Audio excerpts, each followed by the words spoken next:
रात का घना अंधेरा, एक बिल्कुल शांत जंगल और अपनी मिलिट्री ट्रेनिंग में फोकस करते हुए कुछ सोल्जर्स। लेकिन पेड़ों के ठीक पीछे, खामोशी से, कुछ बहुत ही जायंट, मिस्टीरियस एंटिटीज उन्हें लगातार ऑब्जर्व कर रही हैं। ये कोई मूवी का सीन नहीं है, बल्कि एक ऐसी अनएक्सप्लेनेबल घटना है जिसने एक डेकोरेटेड मिलिट्री वेटरन की पूरी जिंदगी बदल कर रख दी। आज के इस विश्लेषण में हम इन्हीं शैडोज के पीछे छुपे रहस्यों को ब्रेक डाउन करेंगे। और ये कोई नॉर्मल शैडोज नहीं थे। यहाँ बात हो रही है exactly massive 9 foot tall figures की। 9 फुट लंबे होमिनिड्स जो जंगल के अंधेरे में से चुपचाप इंसानी गतिविधियों पर नजर रखे हुए थे। ये सच में एक ऐसा डिस्टर्बिंग एनकाउंटर था जिसने रियलिटी और मिथ्स के बीच की लाइन को बिल्कुल ब्लर कर दिया। तो आखिर उस रात उन पेड़ों के पीछे चल क्या रहा था? Okay, let's dive into this. Time को थोड़ा पीछे साल 1993 में ले चलते हैं। जगह थी ऑरेगन कोस्ट रेंज। देखने में ये बिल्कुल एक ऑर्डिनरी मिलिट्री एक्सरसाइज लग रही थी, जिसमें आर्मी की 1249th कॉम्बैट इंजीनियर बटालियन के स्टाफ सर्जेंट टॉड नीस हिस्सा ले रहे थे। सब कुछ एक रूटीन ट्रेनिंग जैसा ही था, राइट? लेकिन यहीं से उस मिस्ट्री की शुरुआत हुई जिसने नाइस की पूरी दुनिया हिला दी। एक ऐसी रियलिटी जिसका जिक्र किसी मिलिट्री मैनुअल में दूर दूर तक नहीं था। तो चलिए इस पहले हिस्से पर नजर डालते हैं, यानी द 1993 ओरेगन एनकाउंटर। जब भी ऐसी स्टोरीज सामने आती हैं तो दिमाग में क्या आता है? एक अकेले भटकते हुए क्रीचर की इमेज है ना? लेकिन यहाँ सबसे बड़ा ट्विस्ट ये था कि वहाँ एक नहीं, दो नहीं, बल्कि 3 मैसिव क्रीचर्स थे। 3 9 फुट टॉल होमिनिड्स बिल्कुल एक साथ खड़े थे। और पता है सबसे अजीब बात क्या थी? वो अग्रेसिव नहीं थे। उनका बिहेवियर एक्चुअल में बहुत ही क्यूरियस था। वो शांति से खड़े होकर मिलिट्री ट्रेनिंग एक्सरसाइजेस को देख रहे थे, जैसे उन सभी ह्यूमन एक्टिविटीज को समझने की कोशिश कर रहे हों। एक हाईली ट्रेन्ड सोल्जर के लिए एक साथ 3 ऐसी एंटिटीज को क्लियरली देखना डेफिनेटली किसी डीप शॉक से कम नहीं था। अब आते हैं हमारे अगले सेक्शन पर, शैडोज इन द फॉरेस्ट। उन आकृतियों के अजीब details. Now what's really interesting about this slide is Naisa का खुद का बताया हुआ एग्जैक्ट डिस्क्रिप्शन। उन्होंने हाल ही में फॉक्स एंड फ्रेंड्स फर्स्ट को दिए गए एक इंटरव्यू में बताया था कि इन क्रीचर्स का सिलुएट यानी उनका आकार इंसानों से कम्प्लीटली अलग था। उनके हाथ और पैरों की लंबाई एक ह्यूमन टॉर्सो के हिसाब से पूरी तरह डिस्प्रोपोर्शनेट थी।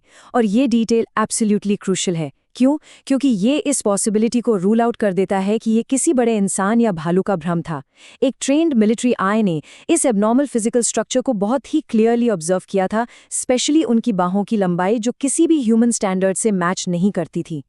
इसी ने जन्म दिया हमारे तीसरे हिस्से को, अमेरिकन प्राइमेट कॉन्जर्वेशन का बनना। ये कोई ऐसा छोटा मोटा इंसिडेंट नहीं था जिसे बस अगली सुबह भुला दिया जाए। 1993 के उस ऑरेगन कोस्ट रेंज एनकाउंटर के बाद नेस कभी पहले जैसे नहीं रहे। ये साइटिंग इतनी प्रोफाउंड और रियल थी उनके लिए कि जब उन्होंने आगे चलकर मिलिट्री से रिटायरमेंट लिया तो अपना एक नया ही मिशन शुरू कर दिया। उन्होंने एक नॉन प्रॉफिट ऑर्गेनाइजेशन फाउंड की जिसका नाम रखा अमेरिकन प्राइमेट कंजर्वेंसी। एक ऐसी संस्था जिसका लिटरली एक ही प्राइमरी मकसद है, नॉर्थ अमेरिका में इन बिगफुट फिनोमेना और साइटिंग्स की गहराई से इन्वेस्टिगेशन करना। सोचिए, एक स्टाफ सर्जेंट से एक डेडिकेटेड बिगफुट रिसर्चर तक का ये शिफ्ट, ये क्लियर दिखाता है कि उन्हें उस रात देखी गई चीज पर कितना 100% यकीन है।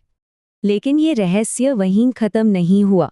चलिए देखते हैं सेक्शन 4, मॉडर्न साइटिंग्स इन ओहायो।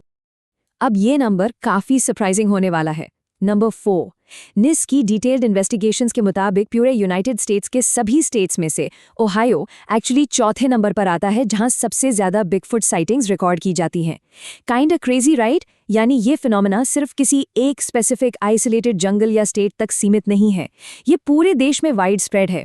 और ओहायो जैसे एक हेविली पॉपुलेटेड स्टेट के आसपास ऐसी अनएक्सप्लेनेबल रिपोर्ट्स का लगातार आना इस मिस्ट्री को डेफिनेटली एक अलग ही लेवल पर ले जाता है। उनका एक बड़ा ही फेमस स्टेटमेंट है, this is in the first time we've seen something like this.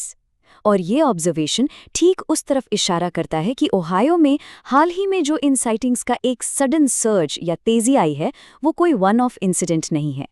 उनका स्ट्रॉन्ग बिलीफ है कि अमेरिका के अलग अलग हिस्सों में लोग कंसिस्टेंटली किसी ऐसी चीज का सामना कर रहे हैं जो हमारी करंट साइंटिफिक समझ के बिल्कुल बाहर है। ये स्टोरीज, ये ईरी एनकाउंटर्स टाइम के साथ रुकने के बजाय और ज्यादा फ्रीक्वेंट होते जा रहे हैं। और यहीं से शुरू होती है दी अल्टीमेट बिगफुट डिबेट, जो हमारा अगला सेक्शन है, विश्वास और संदेह के बीच की टक्कर। तो यहाँ एक बहुत ही क्लियर डिवाइड देखने को मिलता है। एक तरफ टॉड नेस और उनकी टीम का क्लेम है कि बिगफुट दरअसल एक वेरी रेयर स्पीशीज है। उनके अनुसार एक ऐसी इल्यूसिव और समझदार प्रजाति को ठीक उस एग्जैक्ट पिक्चर जोन में फ्रेम करके कैप्चर करना लिटरली नामुमकिन के बराबर है। वहीं दूसरी तरफ इस सोर्स मटेरियल में पब्लिक फोरम्स और स्केप्टिक्स के कंप्लीटली ऑपोजिट आर्ग्यूमेंट्स भी हैं। वो एक बहुत बेसिक सवाल पूछते हैं कि भाई इतने सालों में कोई कॉन्क्रीट एविडेंस क्यों नहीं मिला। उनका मानना है कि ये साइटिंग्स एक्चुअली दूर से दिखने वाले चुबाका जैसे कैमोफ्लाज सूट्स हो सकते हैं।